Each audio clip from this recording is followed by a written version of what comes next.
The chairman of the Senate Committee on Privatization, Senator Orji Kalu, has voiced his support for the implementation of a part-time legislature at both federal and state levels. Now, according to Senator Kalu, that's the APC Abia North, this measure could significantly reduce government expenditure and enhance public trust in the political system. The former Abia State governor expressed his views in an interview published on his verified Facebook page over the weekend. He stated, and I quote, "I think it will be a very good idea if my colleagues and other members of the Houses of Assembly will agree that we sit for 3 months and do constitutional amendment first." Kalu elaborated on his proposal, suggesting that the legislative bodies could convene 4 times a year with provisions for emergency sessions as needed. This, he argued, would allow for more efficient government without the need for full-time legislative operations. Senator Orji Kalu backs part-time legislator. You know, we're talking about cutting cost of governance at the moment due to all of what is going on. Is this a statement in that direction? I don't think so. You know, Orji Uzor Kalu was governor of Abia State. His administration was fraught with fraud, stealing and massive looting and so on. Now, I don't take such people seriously. You know why? Why? They are people who have assisted in killing the country. You see, in Nigeria, even when the National Assembly is in full time, they have too much to do. So many things to handle. What I expect any reasonable person to say is to cut down the allowances of the members of the National Assembly. That is a better way to do it. Even after they have cut down their salaries? Yeah, if they have cut down their salaries, that is why I say, okay, they have cut down their salaries already. Kudos. They have done well. 50% for 6 months. But that is not actually the cost center of governance. The cost center of governance is, number one, travels. Especially the executive traveling with a large entourage. Number two, several appointments and no job done. A minister will have PA, that PA will in turn have another PA, the minister will have SSA, he will have EA, and so on. These are the appointments that you know, when you build them in, they now increase the cost of governance. Allowances, when somebody travels, is given extra code. These are the things. It is not the money paid to lawmakers. How many are the lawmakers? In the Senate, we have 105 or so lawmakers. At the House of Reps, they are a bit many. But they have work to do. If they have cut down their wage bill and so on, that is fine. But I will never support this part-time lawmaking. Because even in full-time lawmaking, so many things have not been touched. Nigeria is a big country. And it's like marrying a wife on part-time basis. But, Dr. John, you must always use that example. Marrying a wife on part-time basis. She comes to your house for 2 or 3 days. The rest of the week she's not there. You know, I think he's talking about he's talking about cutting the cost. Yes, meeting less. Because when they meet, you know, there are talks about when they meet. So yes. He's saying instead of us to be meeting all the time and you know all of those things, so why don't we just meet less? It needs more time to do it. And that way we don't get to spend much money. Do you understand? And if they're meeting less, it simply means that I know Nigerians will definitely call for, you know, cutting cost of all of this. After all, you're not meeting as much as you're supposed to be. So don't you look at everything now, Dr. John? Now the Constitution states the number of times you meet. Remember, except that one is changed. What is if it is amended, that means that will definitely be adjusted. If they say okay, yes, it's not about part-time lawmaking, but it's about reducing the number of times. Constitution, I think 182 days or so they have to meet in every year. Yes, so 182 sittings. So if the constitution can be amended to say okay, we can meet for 120 times, that's because it will now reduce the sitting allowance of accruable to lawmakers. But like I said, that is not the cost center that is increasing the cost of governance. Contracts that are given out that are over-invoiced. A contract of 10 billion Like Wike said, a contract was given at 10 billion. Later it was raised to 100 billion. By the time people knew it, it was about 200 billion. Those are the problems. Those are the things increasing the cost of governance. Lack of due process. In appropriating money, you don't follow due process. You just go grab the money and the next thing is, oh, I have spent it, and so on. These are the areas where the cost of governance, they are the things that contribute to the increase in the cost of governance. Not allowance alone paid to lawmakers. At the state level, it is even worse because some governors, after making the budget, they don't follow the budget at all. They sit on all the money. When you apply and they look at your face and you are smiling, they give you part of it to execute projects. Where governors pay contractors personally as if they are paying people working on their private property. These are the areas, especially federal contracts. So much kickbacks, so much over-invoicing. So that means when there were talks about taking off the middlemen in giving out these contracts, you're in support of that? No. What do you mean by middlemen? I don't know. Explain that. They'll have to really give us an explanation of that because they talked about, you know, when the government wants to give out a contract, it has to follow through. There's a due process, right? Before it gets to the contractor, it gets to some middlemen. And so they're saying instead of that, we will be in communication with the contractors ourselves, and there's nobody involved. There's nobody in the middle of that. So that's taking off the middleman completely. Now let's say I am a minister, and there is a road to be constructed.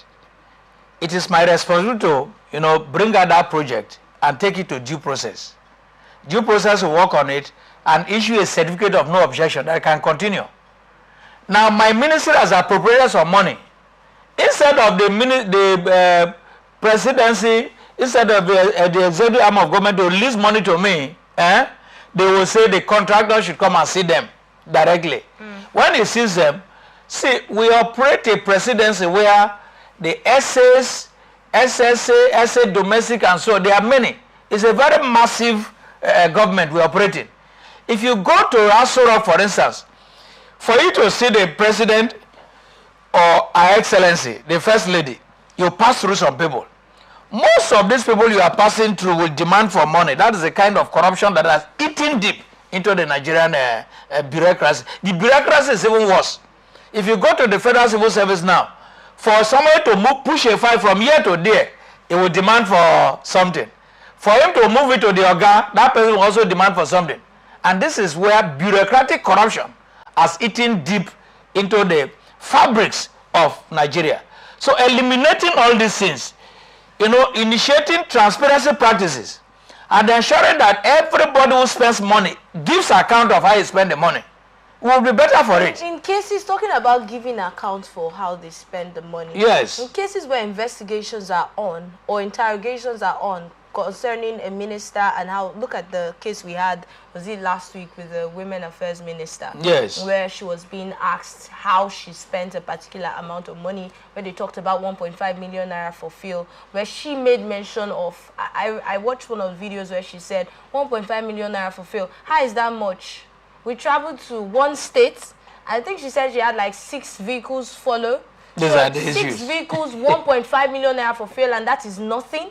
You know, so after a while, how much do we even get to hear of these cases again? How much do we get to hear of these investigations that we were following? How much of it do we even get to hear? So how does it play out at the end of the day? So what should be done concerning making sure that these things are followed through till the end? Since 2005, I am one of the advocates telling the Nigerian state to establish special courts, special anti-corruption courts that will try corruption cases with dispatch. ICPC, EFCC, Code of Conduct, these things should not be subjected to the regular court. So that you can now say, okay, if there is a case of corruption, official corruption, let that case be tried expeditiously in 3 to 6 months. You see result. The person is either convicted or freed. But we have not done that.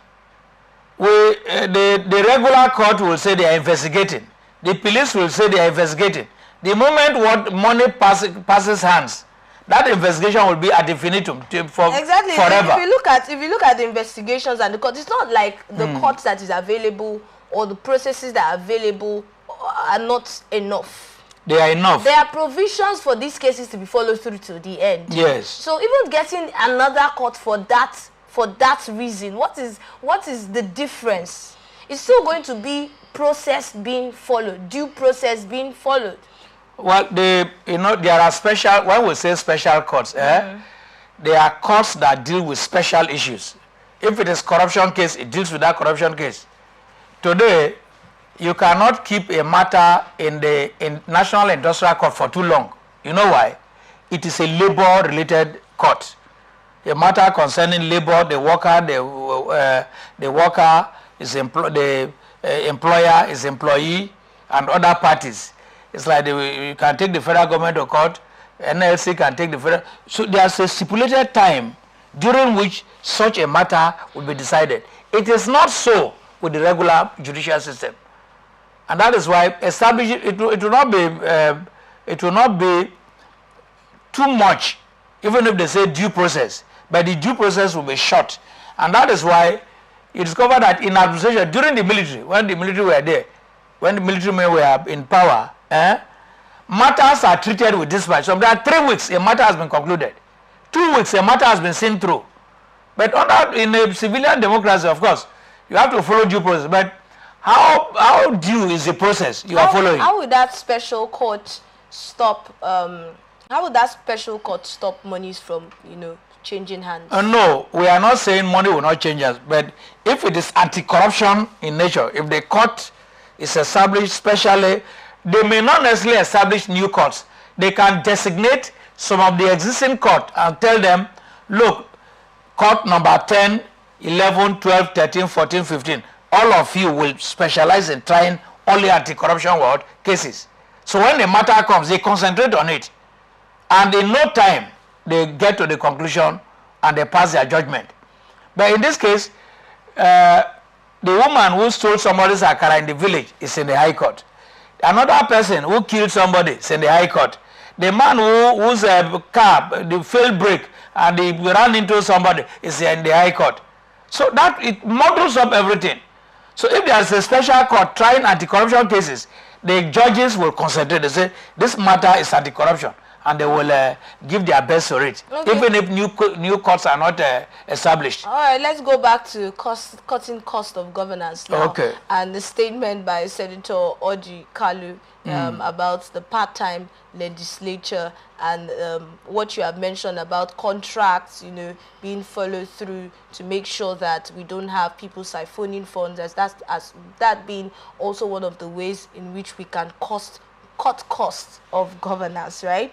So you're suggesting or recommending that they should reduce the times of sitting instead of giving a part-time legislature? Yes, they should reduce their sitting time, which means they have to amend that section of the Constitution that says, for instance, if they are to sit for 182 times, the Constitution can now read the National Assembly can sit for 120 times or 100 times, as the case may be.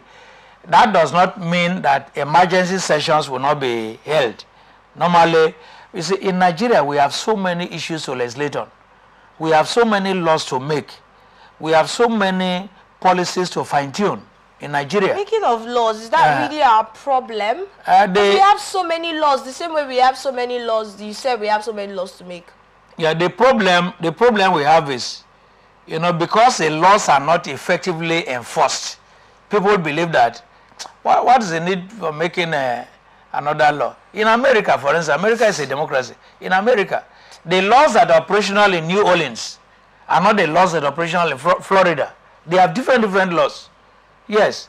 If you are trying somebody of federal offenses, you cannot try that same person in a state court.